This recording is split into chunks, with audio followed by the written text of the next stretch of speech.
Good for you. Thank you. Welcome everybody to the League of Women Voters of Greater Tuscaloosa tonight for our November meeting. We have an excellent speaker to bring us up to speed on what's going on with food insecurity in West Alabama. I know that most of us are not at all troubled with food insecurity. We have more than we can possibly deal with and more than we probably should consume, but we can help others. And Jean Ricocheski is the executive director of the West Alabama Food Bank, and she's going to tell us what they do, who they serve, and how our group, and as individuals or as a group, can be supportive of all that they're trying to do for the people of West Alabama. Jean, is there anything else I need to say to introduce you, or are you just ready to go? I'm just ready to go. Thank you guys, and thanks for having me. I sit as the executive director, CEO of the West Alabama Food Bank. I also sit as the vice president of the State Association of Food Banks. We are part of Feeding America. We are tasked at the West Alabama Food Bank to cover the 9 counties of West Alabama. And I have a map that I'm going to show you guys later where we are. But out of that map, we have 4 of the top 10 poorest counties of the state. So that makes our job very difficult. Not only is it difficult because of the counties we serve, we cover 8,700 square miles. So to get to some of our locations, it's 2.5 hours north or 2.5 hours south. So we cover from Marion County down to Sumter County, part of the Demopolis area, and then from the Mississippi line over to the end of Bibb County to the Chilton County line. So it's kind of a very large geographical area, and it's also very rural. So, you know, feeding people in Tuscaloosa is not hard because people can get here. It's very difficult in Marion County or in Fayette County when you have farms and land and everything else in between, and the houses are very sparse. We recently did, it hasn't been released yet, but we recently did a documentary with the Oprah Winfrey Network about rural food insecurity, especially among a diverse population. And it was interesting because we were, went down this dirt gravel road in Sumter County to a little church that, sat beside a cemetery. And I had this news crew from New York, and these ladies were in their heels and their dresses looking all cute.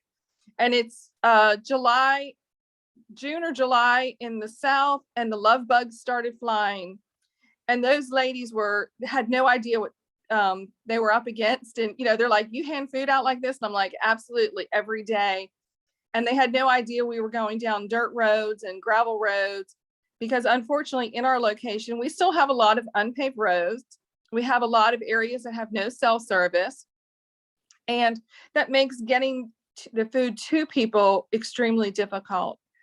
Also in West Alabama, we have some of the highest rates of non-transportation or car ownership families, or 1 car per family. And if somebody is working, that takes the car away, that they can't get to the grocery store. That also makes getting food very difficult. And also we have a lot of food deserts. And what we define a food desert is an area where a grocery store is 15 to 25 miles from a person's home location. And if you think about Sumter County has 3 large grocery stores. Piggly Wiggly, they have 2, and then they have another one, a hometown one. And that's all they have in the county. And 2 of those grocery stores sit in Livingston, and the one is outside of there. But if you think of Tuscaloosa only had 2 grocery stores or 3 grocery stores for the whole county, and then everybody else had to rely on convenience stores or the little pop shops that pop up outside of, unfortunately, low-income housing is their favorite place to set up, you would see how hard it is getting groceries. I task everybody to sometimes stop at these back road convenience stores and look at the prices. A gallon of milk right now is going for $8 a gallon. A jar of peanut butter is $4.50. And that's not for the big jar, that's for the little jar. A can of pears, when I saw it the other day, was $3. So you can imagine how far your grocery money would go if you were relying on those pop shops. A banana was $1.50, one banana. And so it's really difficult for these families in rural areas to get groceries. And that's one of the reasons why the West Alabama Food Bank is so passionate with getting food out to the families who cannot help themselves or who cannot get to the areas in these food deserts. And I always try to remind people that food insecurity doesn't necessarily mean you're poor. You can be short-term food insecure, or you can be chronic food insecure. You know, somebody who is chronic in food insecure is someone who every month there's more month than the money allows. The food runs out, the money runs out before the end of the month. And that's our phrase that we use, is there's more month than money. But the short-term food insecurity are people who face job losses and illness. You know, if you've had to sit out a COVID scare and you've had to sit out for 10 days, 14 days, you're an hourly employee and you didn't get paid for that. Missing a paycheck for 14 days could make you food insecure. I always tell everybody that COVID was the great equalizer, because COVID was the first time that regular people, middle-class people, upper middle-class people really understood what being food insecure was like.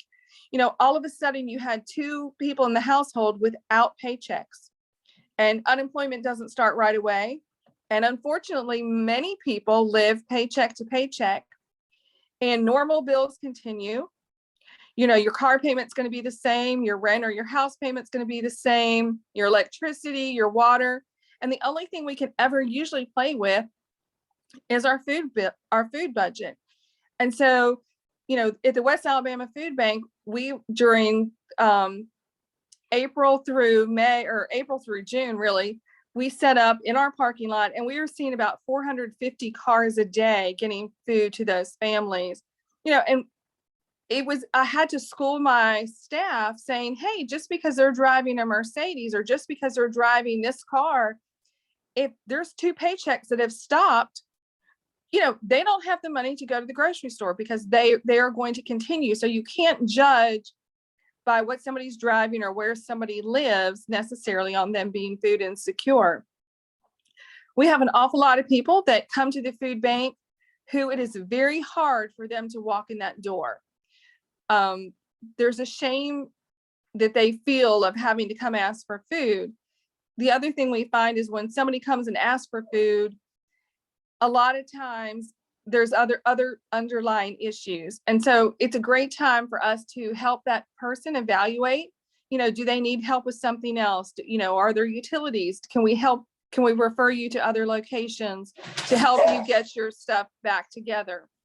You know, whether it's just paying a bill for 1 month, or do you need help with childcare? Do you need guidance to get out of an abusive family? You know, what else do we need to help you with? I'm sorry, my dog is going crazy. These are the counties that we cover. I'm not sure if you can see them. These are the counties of West Alabama. You can see we cover the whole map. And this is one of the pictures I always like to show. You know, homeless versus jobless. You know, they're both food insecure. I'm opening the door for my dog, sorry. I thought they were going to behave for me today.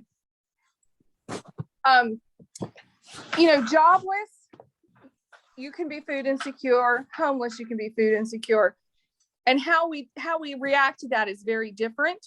You know, homeless people, things that we have to concern ourselves with, they may or may not have a can opener. So the food we're giving to them has to be very specific, or we have to provide the can opener. We always buy at the beginning of the year a big box of can openers to share. They may or may not be able to warm their food up. You know, those are other concerns when you're handing out food you have to take, you know, into consideration. At the food bank right now, we have 5 programs. We have our senior food commodity program. It's a federal program. We serve 1,700 seniors every month who fall below the poverty level in our 9 counties. And it provides a box of food every month. And the box is about between 40 and 45 pounds. And we know it's not going to feed their whole diet, but it's going to make sure that they stay food secure, that they can just add a few things that they need with their food stamps or with the extra money they have to make it through the month. And this box is built around a senior diet. What is in a senior diet? It's low salt, low sugar, things like that. It has proteins, it has juice. And, we have a dietary specialist make sure that it has all the components that they need, high fiber. We serve children with our backpack meal. Right currently, we're doing 2,003 children every week that we are providing weekend meals for them. These meals, the number we get is through the counselors and the teachers. They tell us how many children in their classroom and in their school that they're worried about the food security. And we always give at the beginning of the year a checklist to the teachers and counselors of things to look for. One of the biggest things to look for is that on Monday mornings, they're getting trouble on the bus. They're getting trouble in school, or, the first thing in the morning, they're getting trouble at school. They're not getting their work done.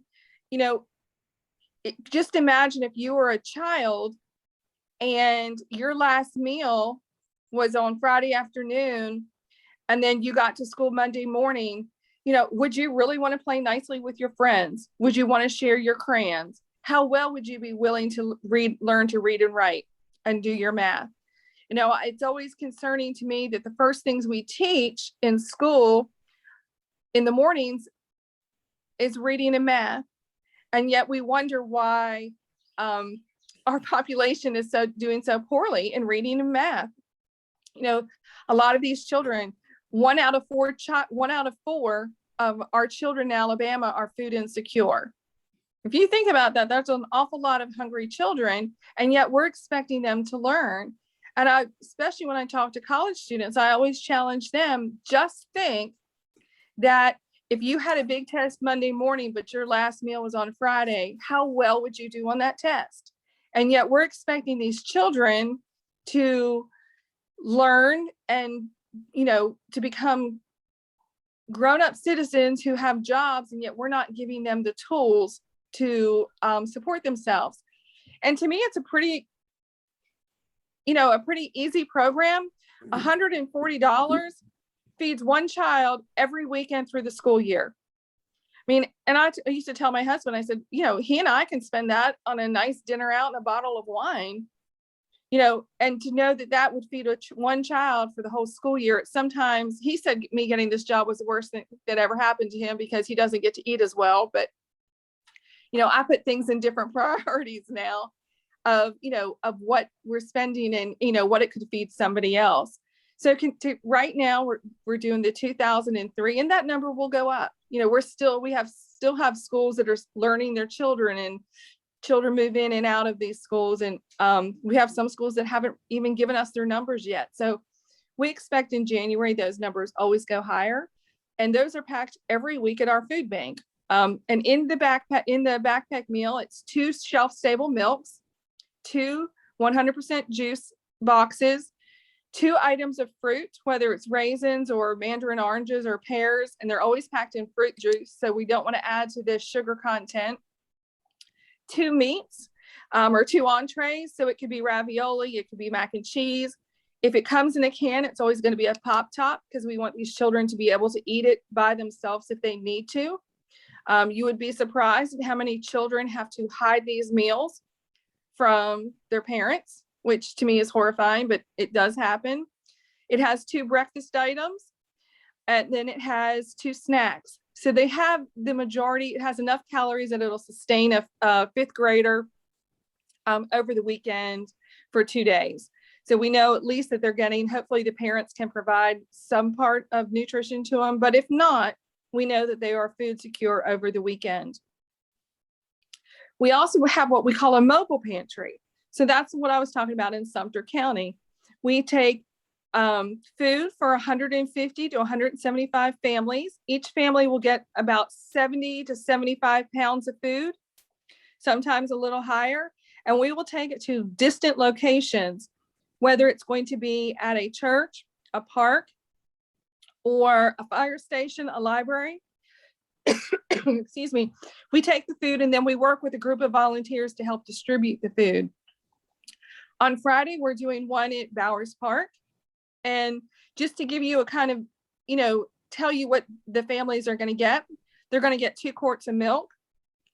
They're going to get a 5-pound bag of chicken leg quarters. They're going to get 2 1-pound rolls of ground beef. They're going to get butter. They're going to get cheese. They're going to get pollock fish sticks. They're going to get breaded chicken. They're going to get eggs. They're going to get a 20-pound box of produce that has onions and cabbage and sweet potatoes and regular potatoes. And I think carrots in it this week. And those change every week because we do seasonal vegetables. Plus, they're going to get about 15 canned items to keep on their shelves, or dried beans that they'll be able to use for them, for later on. And that's all free of charge to them. Excuse me. So when somebody donates money to the food bank, that's what we do with the money. We offset the cost of sending this food. Each pantry usually runs us about a food cost, usually runs us about $2,500. And that's us evaluating food at 18 cents a pound. That is how we evaluate all food, is at 18 cents a pound. And so if you can just imagine 18 cents a pound times $2,500 or divided by $2,500, how many pounds of food they're actually getting, it ends up being about between 13,000 and 16,000 pounds of food that we're going to put out on Friday to families who are in need. So that's our other program. A program that we have also was a neighborhood pantry. And unfortunately with COVID, we've shut that one down. We're hoping to get it back and running, but that's where we were going into neighborhoods and handing out food directly to low income families. And it was just too much. Our drive-by or a mobile pantry, it's a drive-through, so there's not a face-to-face contact. But in the neighborhood pantry, it was face-to-face. So we've stopped that now to protect our staff. So those are our main distribution outlets. We also distribute for any emergency. When we had the flooding in Northport, we served the trailer park and the housing areas that got flooded out. We serve all tornadoes, all hurricanes. We mobilize as a group, not only in the counties that we serve, but also in the state to cover all emergency needs. And then our last one is agencies. We have 97 partner agencies, and many people don't realize that we're the food source for all these other organizations.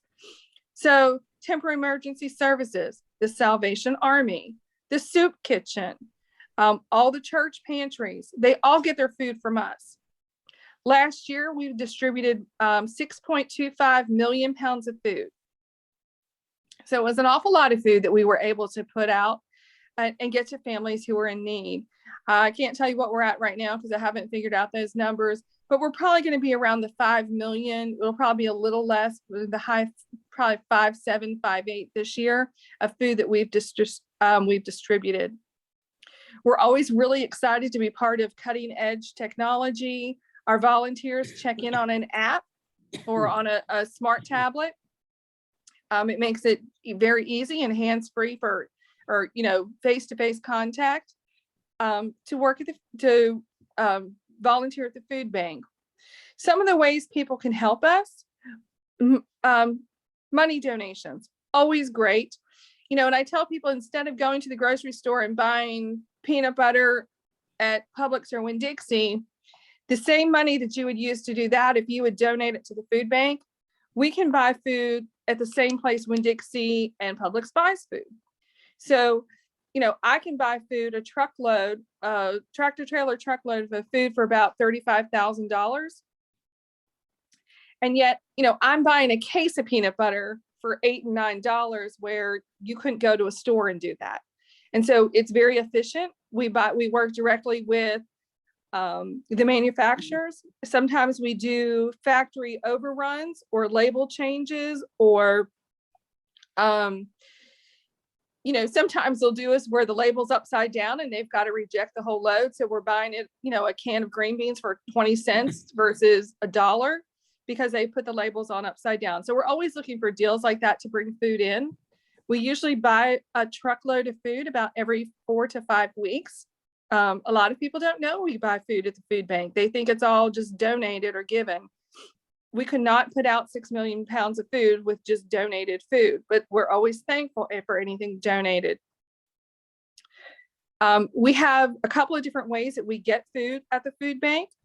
We have donations. Like right now, Beat Auburn, Beat Hunger is going on. So that's our big competition with the University of Auburn. We like to say we want to win on the field and off.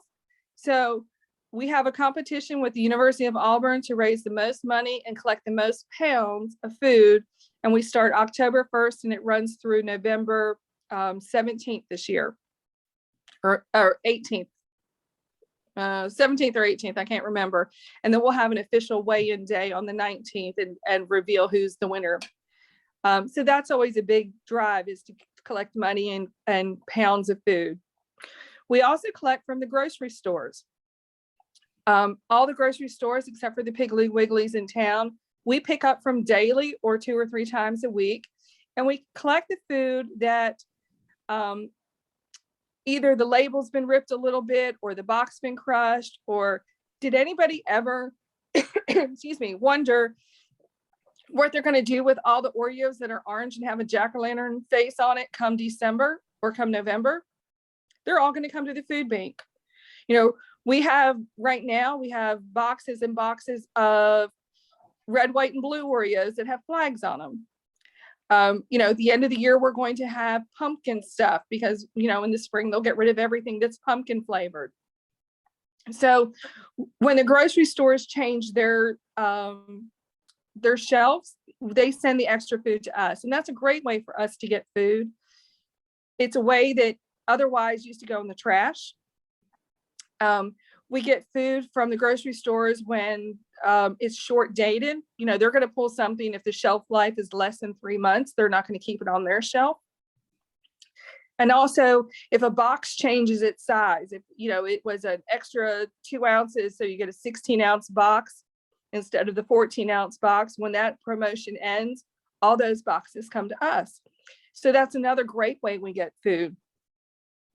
So between us buying it and the grocery stores, we also participate in the federal programs. Excuse me.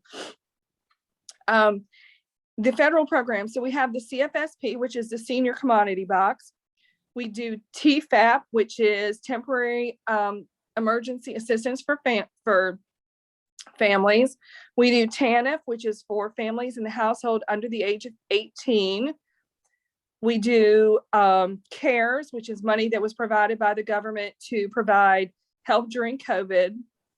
Plus we do USDA food to bring food in. So we do probably about 3 to 4 million pounds of food that we get each year through the federal programs, and then another 2 to 3,000 pounds through donations and purchasing food. Another program that I'm very excited about and love to share about is called the Fifth Quarter. The Fifth Quarter was started at the University of Alabama, and it came from the boxes and the scholarship zones at the football games. All that food was going to the garbage. If you've ever sat in a box or the zone or one of the scholarship clubs, it's pretty good food. And to know that that was all going in the garbage was really sad. So now we have a fraternity and a sorority that they've made that their philanthropic mission. And after the end of every football game, we have commercial vacuum pack sealers and commercial tubs where they go and they pack the leftover food. This was food that's been prepared but never served. So it's never been put out in front of anybody. We're not bringing back the food left over from the box. This is food that was just prepared. And we package it, and then we get it to the soup kitchen, to the Salvation Army shelter, or to other shelters and locations for this food to be picked up. So it's a great use of recovering food that would otherwise go in the garbage. And I can promise you, it is fabulous food.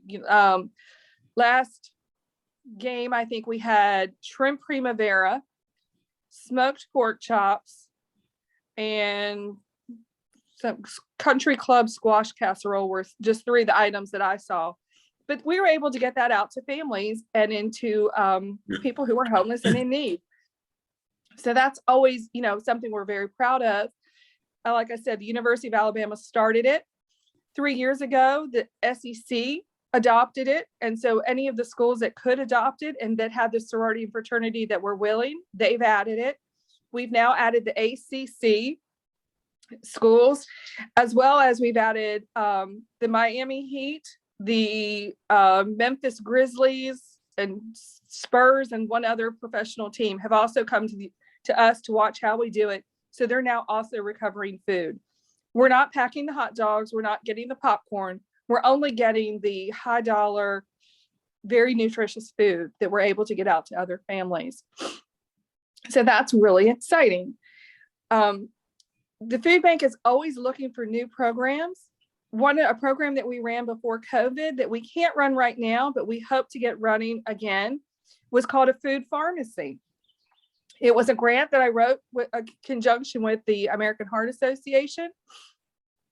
And what I wanted to see is if I gave people healthy food items, could I help manipulate their medical outcomes?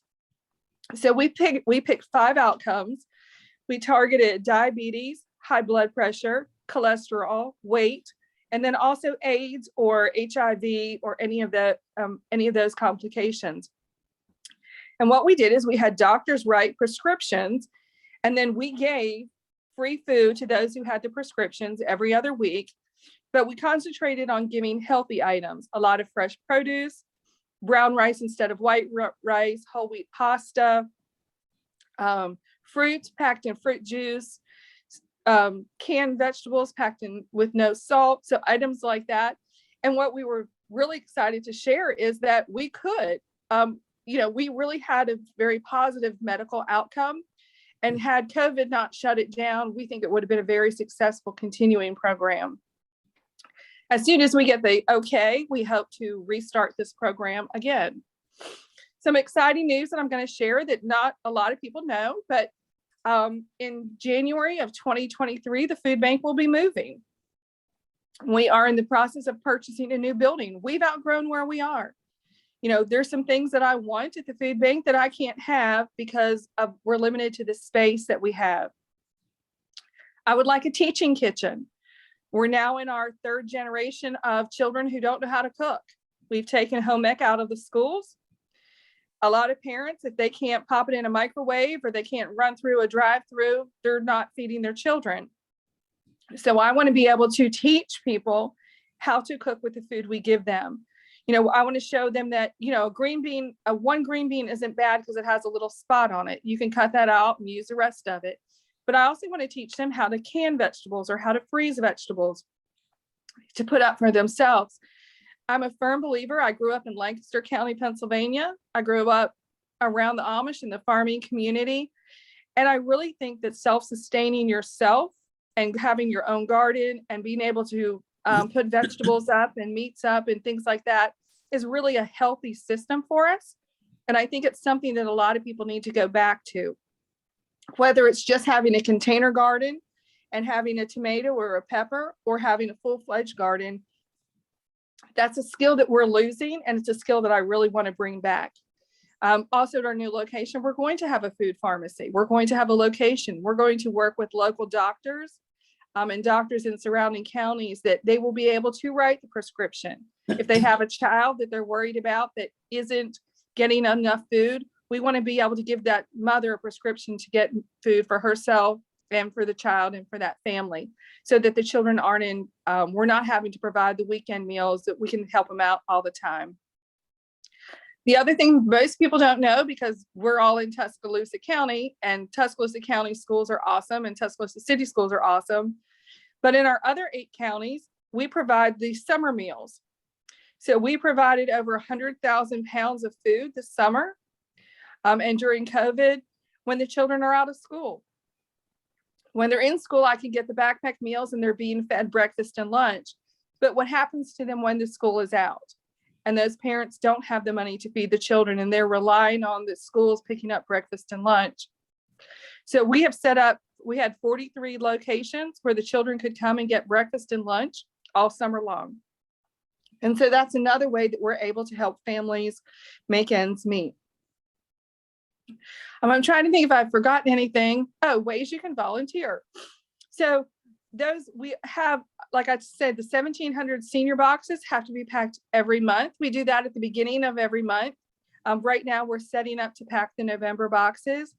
The weekend meals or the secret meals or weekend wonders, whatever you want to call them, depending on who's funding it. Those are packed almost every day, because when you're trying to get 2,000 out every week, that's kind of a continuous process.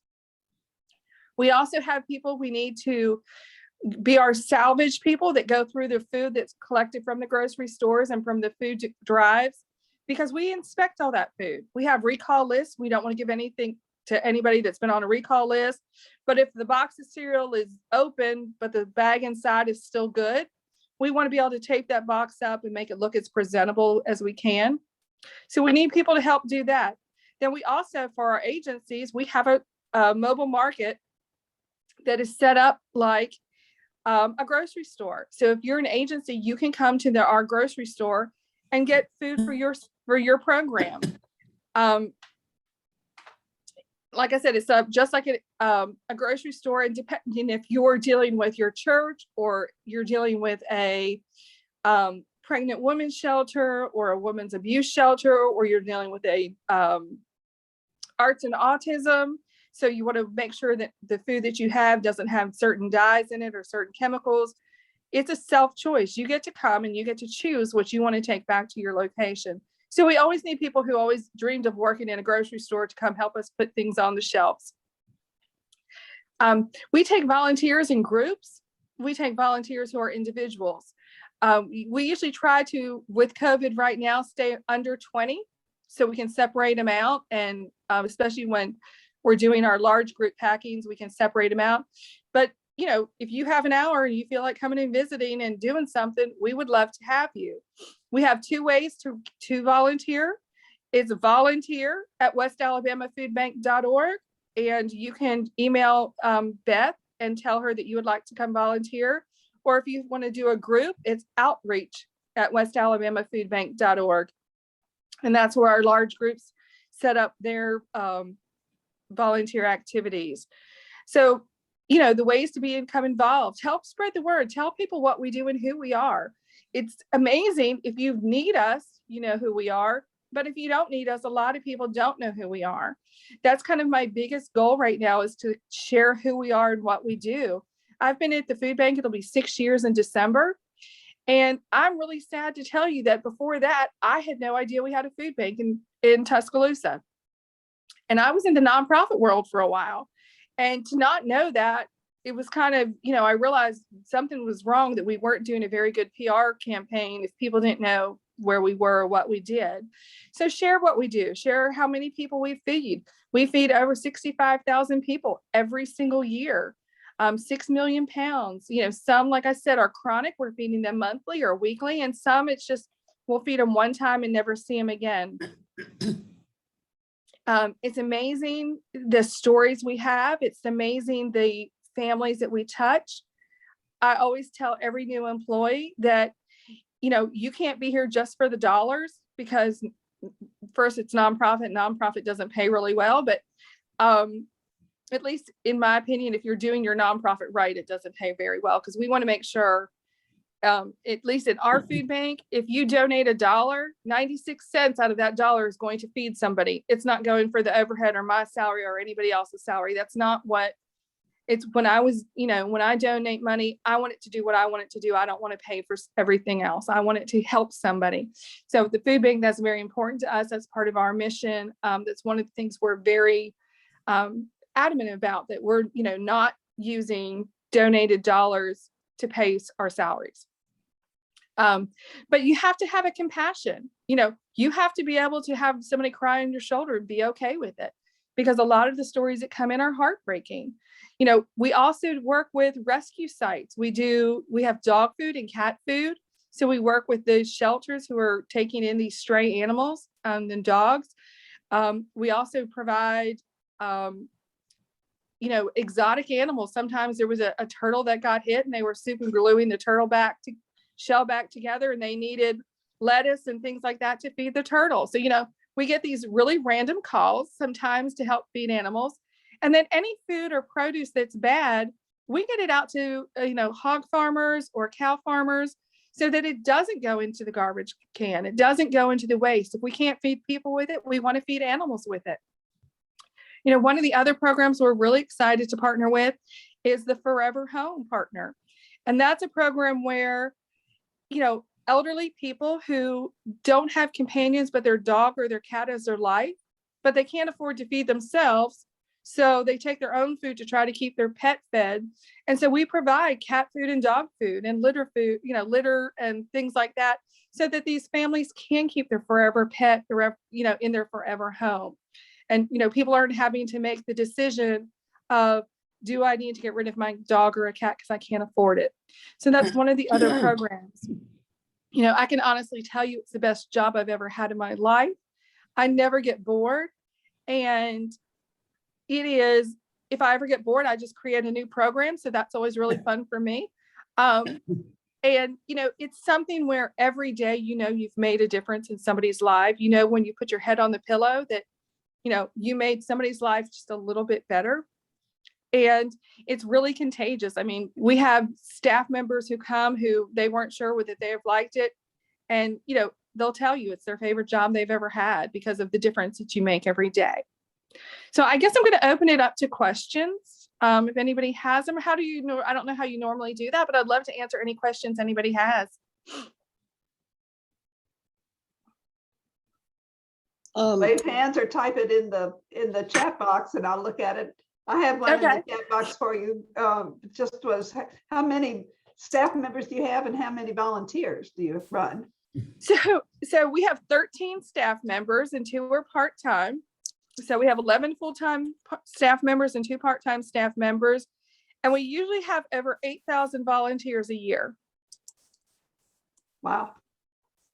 Yeah, we have a lot of sororities, fraternities.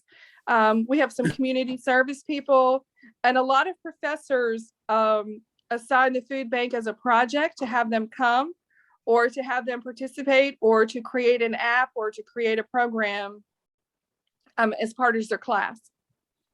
Okay. And would you repeat the 2 volunteer, was it at West Alabama Food Bank? Is that the to email? Yes. Okay. Yes, it's volunteer@westalabamafoodbank.org. And then also outreach, if you want to schedule for a group, outreach@westalabamafoodbank.org. And if you ever have any questions, it's Jean@westalabamafoodbank.org to get a hold of me. Okay, wonderful. Could I ask a question with my voice? Sure. Well, first I'd like to say that, Jean, I'm just astounded and impressed with all the things that you have done. I mean, I knew you were there. I've donated, but I just had no idea. So I am just thrilled to learn more about what you're doing. So that's my comment. And then, let's see, my question has to do with whether you could tell us more about this problem of people not knowing how to cook. Sure. Yeah, no, it's kind of one of my biggest, right? Yeah, it's kind of one of my biggest things right now.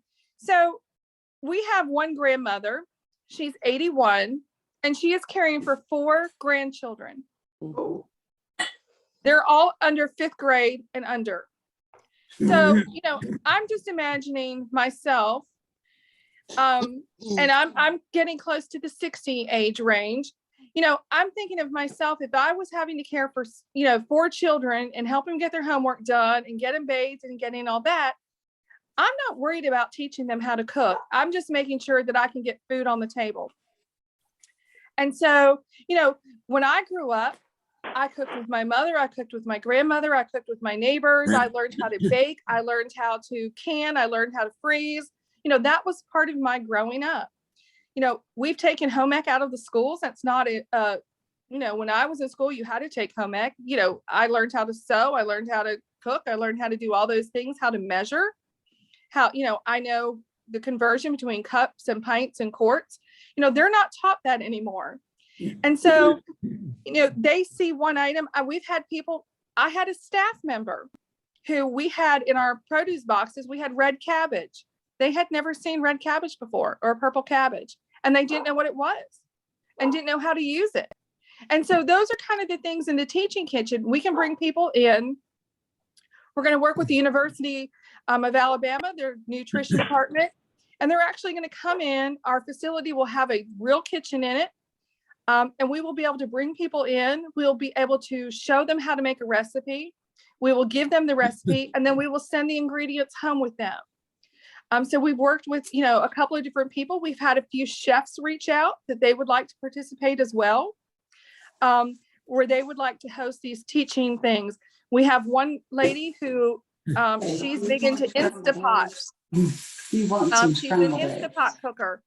And so we're getting Instapots donated. And so we're going to give them to young mothers to teach them how to use an Instapot and make dinner quickly. So those are kind of the things that we want to do with that. And like I said, teaching how to can food so you can save it for the winter time, or when peaches are in season, how to make jelly, how to do those items when things are cheap and you can get them, and how to use them later, is something I think is really lacking in our society today. And I think it's a lost art that a lot of people don't know what to do. And we have an awful lot of mothers who are low-income mothers that if they don't know how to pop it in a microwave, or they can't go through a drive-through, they're not going to eat. I can give you a head of cabbage, but if you don't know what to do with it, it's just a round ball. I put a mention in the chat. A group I was with were packing weekend meals. Yeah. Yeah, we would come in about once a month. I wonder if you still have, volunteers of that sort? Yes, we do. We just limit them, and we're in the location, and we do ask volunteers be masked when they come in. Sure. Okay, well, we stopped with COVID, Right. And for a long time, we didn't take volunteers, but we started back around June or July of last year, as long as everybody was masked. And we've set up the tables where people stay far apart. So we're not taking like large groups of 50 anymore, but we are taking individuals, and we'll put them in different locations so they're not near each other. Okay, well, we got pretty efficient at it. Yeah. 200 in a month in the morning. And would be nice to get that going again, I think. Yeah, and it's a pretty fun thing to do. It's not hard. Yeah, but the efficiency had to do with standing fairly close to one another with different things, so that we were each. It was a right. Yeah, that's kind of why we've separated it out, so we don't bring as many people in. And so we have, instead of having somebody on the milk and the juice and the stuff, we have longer tables, and we let somebody pack like 2 items at a time, then pass the bag down. Yeah. And then on opposite sides of the table. So, we are trying to separate people out and, be COVID aware. Okay. Just be a little different. I can't read the comment. The bookkeeping and grant management. That's all I can read off the comment.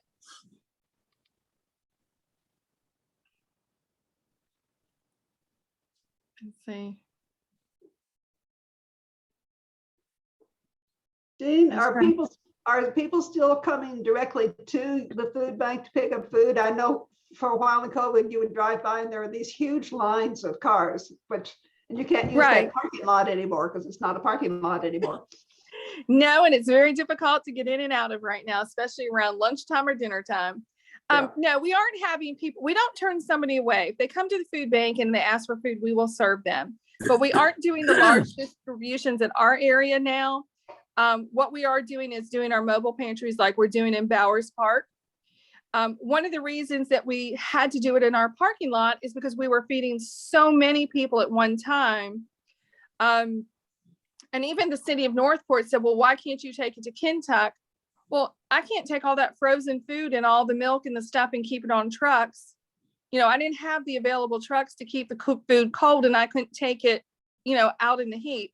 So that's why, doing it at the food bank was the most efficient way for us, even though it was kind of a bottleneck for the businesses and the cars, but we could pull stuff out of the freezer or out of the cooler as we needed it. So we don't serve directly at the food bank right now. And that was one of our other decisions in moving, of finding a new location, because when we started evaluating emergencies and how well we got through COVID, one of our things was, if this ever happened again, and knowing we can't use that parking lot anymore, what would we do? And so, that was one of the board's decisions of, looking for another location. Have Yes, you Ms. found the Fleming. location to use? Yes, we are buying the old Buffalo Rock building. Buffalo Rock's still there. They'll be there through November of 2021 or 2022. And then in January of 2023, we will move in. Never mind. That was what I was going to Oh, ask. okay. Yeah, we're very excited. And not only that, it has offices. So one of our other problems is I can't bring any more programs or staff members in because we don't have any office space for anybody. And right now, we have people sharing phone lines, and it's very difficult to hear when you have 4 people on the phone and everybody's talking. It's almost a nightmare. So we have a lot of really exciting new programs that we're going to bring in when we move. We'll have a SNAP office. So people who are trying to get food stamps or navigate, they'll be able to come right to the food bank and do it. They won't have to, try to navigate it on their own. One of the other problems that the West Alabama area has, we have a very high illiteracy rate. And signing up for programs or filling out forms, if you can't read, is really, really difficult. And so people are ashamed of that. So they won't go and get the help or the food, or they won't ask for the assistance. And so by us opening up our own SNAP office, we will have, staff members or interns there who will help them be able to do it directly or to be able to do it over the phone. We'll also be putting the state summer feeding program and after school feeding program at our location, which will also be, really good for Tuscaloosa. Any other questions? How are you funding Yes, the new building? I would just like to say, great program. And my question would be, what are your greatest needs right now? Our greatest needs, of course, right now it sounds kind of silly, but items for Christmas and Thanksgiving dinners. That's what everybody kind of concentrates on. Those are the kind of the meals where everybody gets together as family. I don't know how much getting together people will be doing this year, but putting those meals together. But items that people can make easily. Macaroni and cheese is great, but you have to have milk and butter. Cake mixes are great, but you have to have eggs and oil. And so, what we really look for are canned meats. Items like Chef Boyardee, ravioli or macaroni and cheese, where you just pop the top and are able to eat it. Rice that they can cook just with water, or some of those meals, we can help provide some of the other stuff, but some of those quick item meals are really important. Low sugar vegetables or low sugar fruits and low salt vegetables. And then cereal or breakfast items like breakfast bars, oatmeal, grits, those type of things. Pancake mix with water instead of pancake mix where, Bisquick's great, but when you have to have everything to it, if you don't have it, you can't use it.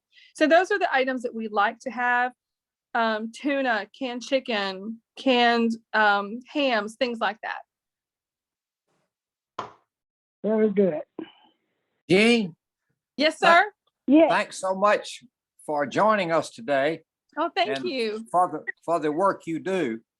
I know that your daily task is to meet infinite needs with finite resources. So how do you I'm really asking, what is the science of targeting where the greatest need is for those limited resources? So so there's a program that's out by Feeding America. It's called Map the Meal Gap, which kind of tells you where the food deserts are and where the population that's in need. Also, Voices of Alabama, I think, does a better job for the state of Alabama in targeting that.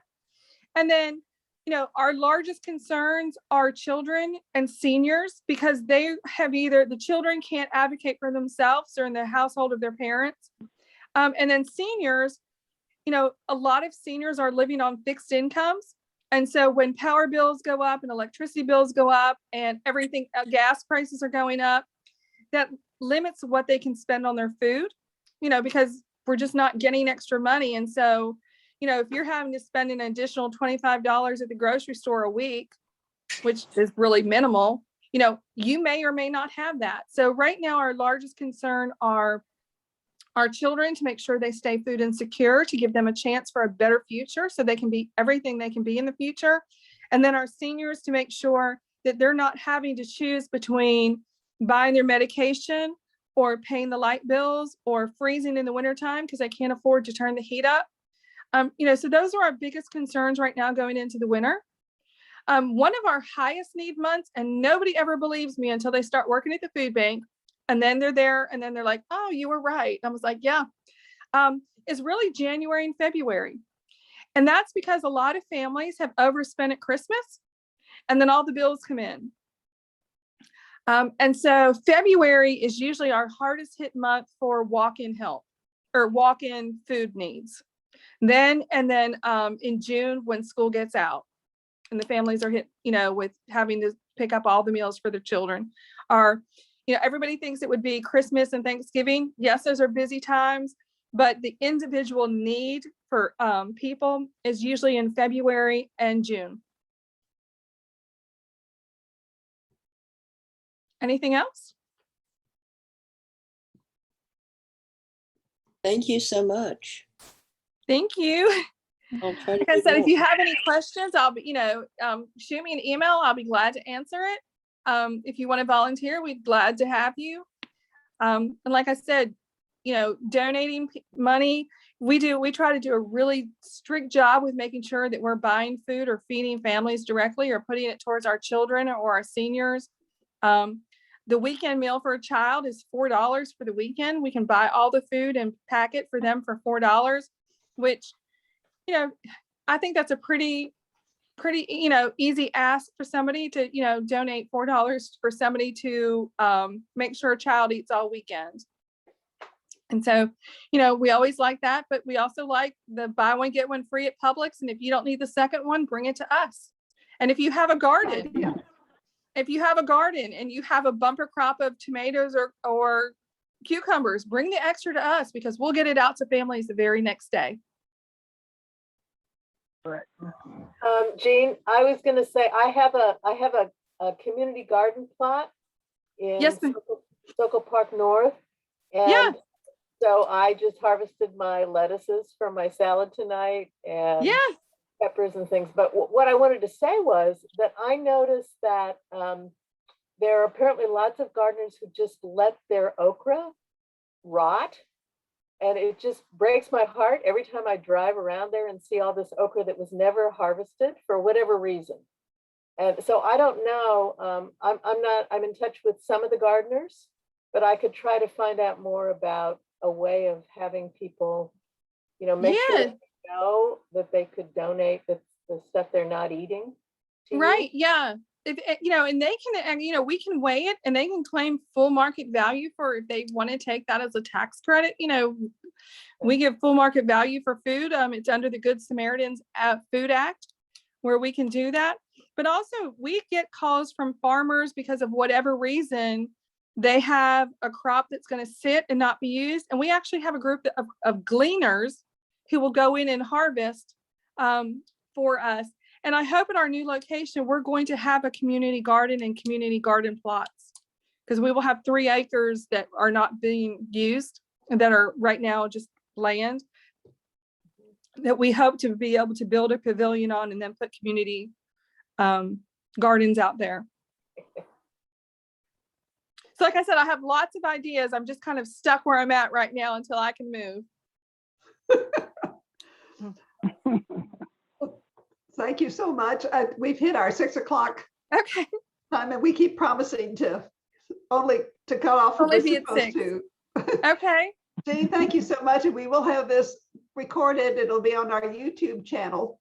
Okay. So if you want to show it to anyone else, so you can have a talk when you don't have to actually be talking, you could tell them to go look at the channel. That would be great. Well, I'll thank you send guys. the link. Okay. Thank you so much. And I hope you guys have a great evening, and the rest of the week is wonderful as well. Thank you Thank so you. much. Thank you. Okay.